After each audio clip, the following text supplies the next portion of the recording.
വളരെ കാലം മുമ്പ് ഭസ്മാസുരൻ എന്നൊരസുരൻ ജീവിച്ചിരുന്നു.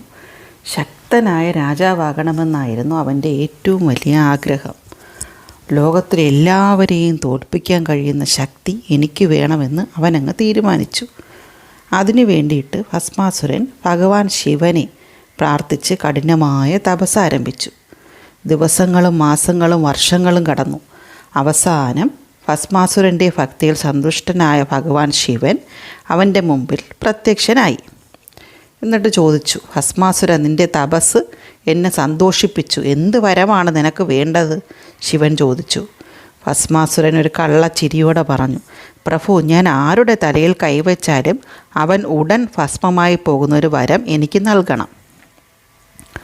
ഒരു നിമിഷം ശിവൻ ആലോചിച്ചു. പക്ഷേ ഭക്തൻ്റെ തപസ് കണ്ടപ്പോൾ അദ്ദേഹം വരം അങ്ങ് നൽകി. തഥാസ്തു എന്ന് പറഞ്ഞു. വരം ലഭിച്ചതും ഭസ്മാസുരൻ്റെ മുഖത്തൊരു വിചിത്രമായ സന്തോഷം തെളിഞ്ഞു. ഇനി ഞാൻ ലോകത്തിലെ ഏറ്റവും ശക്തനായവനാണ്. ശിവൻ പുഞ്ചിരിച്ചുകൊണ്ട് തിരികെ പോകാൻ തുടങ്ങിയപ്പോൾ ഭസ്മാസുരൻ വിളിച്ചു, പ്രഭു, ഒരു നിമിഷം. എന്താണ്? ശിവൻ തിരിഞ്ഞു ചോദിച്ചു. ഈ വരം ശരിക്കും പ്രവർത്തിക്കുന്നുണ്ടോ എന്ന് എനിക്കൊന്ന് പരിശോധിക്കണം. അത് നല്ല കാര്യം. ആരിലാണ് പരീക്ഷിക്കാൻ പോകുന്നത്? ഭസ്മാസുരൻ ചിരിച്ചു. അങ്ങേൽ തന്നെ ഒന്ന് പരീക്ഷിക്കാം. ശിവൻ ഞെട്ടിപ്പോയി. എന്നിലോ? അടുത്ത നിമിഷം ഭസ്മാസുരൻ കൈ നീട്ടിപ്പിടിച്ചുകൊണ്ട് ശിവൻ്റെ പുറകെ ഓടിത്തുടങ്ങി. പ്രഭു, ഒന്ന് നിൽക്കൂ. നിൽക്കാനോ? നീ പിടിച്ചാൽ ഞാൻ തന്നെ ഭസ്മമാകുമല്ലോ എന്ന് പറഞ്ഞ് ശിവൻ ഓടി. അങ്ങനെ ആ ഓട്ടം ദേവലോകത്തിലെ ഏറ്റവും വലിയ ഓട്ടമത്സരമായി മാറി. മുന്നിൽ ശിവൻ, പിന്നാലെ ഭസ്മാസുരൻ. മലകൾ കടന്നു, കാടുകൾ കടന്നു, ആകാശം കടന്നു. എന്നിട്ടും ഭസ്മാസുരൻ പിന്തുടരുന്നത് നിർത്തിയില്ല. അവസാനം ശിവൻ മഹാവിഷ്ണുവിൻ്റെ സഹായം തേടി. എല്ലാം കേട്ടപ്പോൾ വിഷ്ണു ചെറുതായി ഒന്ന് ചിരിച്ചു. സ്വാമി, വിഷമിക്കേണ്ട. ഇതിന് ഒരു പരിഹാരം ഞാൻ കണ്ടെത്താം. ഉടൻ തന്നെ വിഷ്ണു അതിസുന്ദരിയായ മോഹിനിയുടെ രൂപം സ്വീകരിച്ചു. ഭസ്മാസുരൻ ഓടി വരുന്നതിനിടെ മോഹിനിയെ കണ്ടു.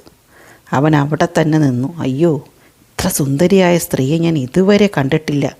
മോഹിനി പുഞ്ചിരിച്ചുകൊണ്ട് പറഞ്ഞു, എന്നെ വിവാഹം കഴിക്കണമെങ്കിൽ ആദ്യം എൻ്റെ നൃത്തച്ചുവടുകൾ അതേപോലെ അനുകരിക്കണം. ഭസ്മാസുരൻ ഉടൻ സമ്മതിച്ചു. അതൊക്കെ വളരെ എളുപ്പമാണ്. പരമശിവൻ്റെ വരം കിട്ടിയ ആളാണ്, പിന്നെ ഇതൊക്കെ വളരെ നിസ്സാരമല്ലേ. നൃത്തം തുടങ്ങി.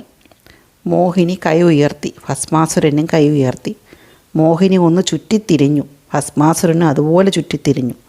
മോഹിനി വീണ്ടും ഒരു മനോഹരമായ ചുവട് കാട്ടി. ഭസ്മാസുരന് അതുപോലെ ചെയ്തു.